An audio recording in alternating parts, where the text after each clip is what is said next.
Video করতে হলে সর্বপ্রথম একটা স্ট্যান্ডের প্রয়োজন হয়, তাই আমি আলু দিয়ে একটা স্ট্যান্ড বানাইলাম। এবার দেখেন আমি কিভাবে কাটিং শাটিং করি।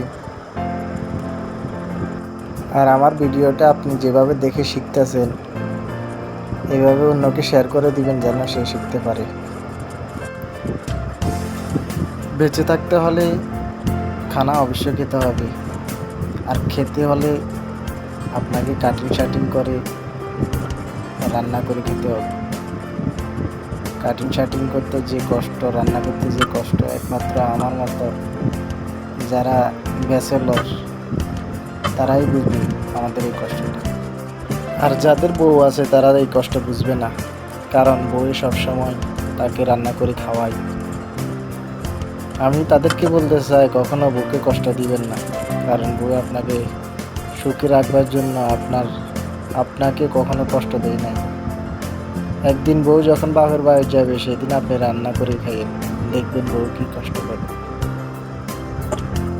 সত্যি কথা বলতে আমি রান্না করলে রান্না মজা হয় না।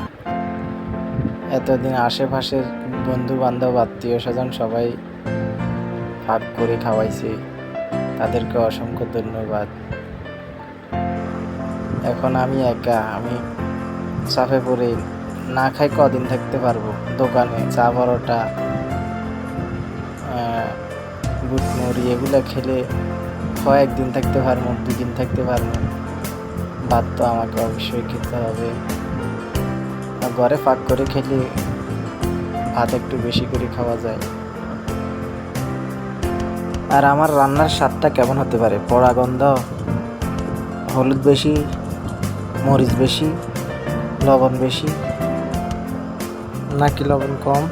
কোনটা হতে পারে? আপনার কি ধারণা? কমেন্ট বক্সে জানাবেন। হ্যাঁ, পরবর্তী ভিডিওটা যেন আপনার মোবাইলে সবার আগে যায় এই জন্য চ্যানেলটা সাবস্ক্রাইব করে রাখবেন।